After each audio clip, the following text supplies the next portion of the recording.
जैसे ही सर्दियों का मौसम शुरू होता है, सर्दी, जुकाम, वायरल इन्फेक्शन और ठंड लगने के कारण अक्सर गले में कफ बनने की शिकायत होने लगती है और लगातार नाक बहती रहती है।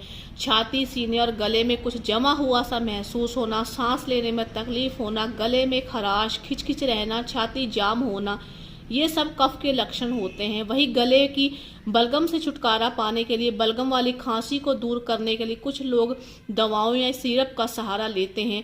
देसी इलाज और आयुर्वेदिक उपचार अपनाकर आप आसान तरीके से कफ और बलगम वाली खांसी को दूर कर सकते हैं। वैसे तो कफ की समस्या ज़्यादा गंभीर नहीं होती, पर ये लंबे समय तक रहे तो सांस से जुड़े रोग हो सकते हैं। तो बलगम और खांसी से छुटकारा पाने के लिए आज मैं कुछ आपको ऐसी रेमेडी बताने वाली हूँ जिसका उपयोग करके आपकी सारी परेशानियां दूर हो जाएंगी। अगर आपके घर में बच्चे हैं, बड़े हैं, उन सबको आप ये रेमेडी दे सकते हैं। तो चलिए शुरू करते हैं वीडियो को। गले की बलगम और खांसी को दूर करने के लिए आपको 2 कप पानी में 30 काली मिर्च को पीसकर डाल देना है। जब पानी 1/4 रह जाए तो इस पानी को छान लें। इसमें 1 चम्मच शहद मिलाएं और आप इसको सुबह शाम सेवन करें। इस होम रेमेडी से आपको कफ और खांसी दोनों से छुटकारा मिल जाएगा। अगर आपके घर में बड़े हैं, बच्चे हैं तो उनको भी दे सकते हैं। अगर आप लहसुन का सेवन करते हैं तो गले में जमा कफ बाहर निकलता है। इस देसी नुस्खे से टीबी रोग में भी राहत मिलती है।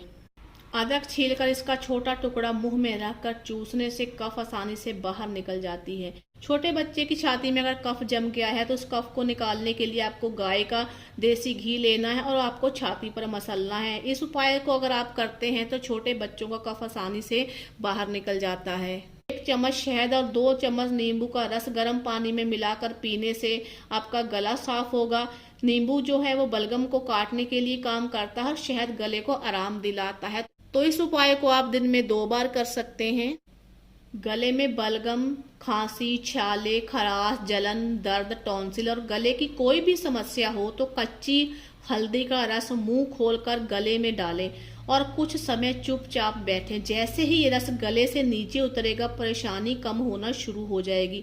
छोटे बच्चों को अगर कभी टॉन्सिल का दर्द हो तो ये उपचार आप जरूर करें। तो ये थे आज के कुछ नुस्खे। अगर आप इन नुस्खों को अपनाती हैं तो आपको इन सारी परेशानियों से बहुत ही जल्दी छुटकारा मिलेगा। तो उम्मीद करती हूँ आपको आज की वीडियो अच्छी लगी होगी। वीडियो अच्छी लगी तो प्लीज वीडियो को लाइक कीजिए, शेयर कीजिए और चैनल को सब्सक्राइब करना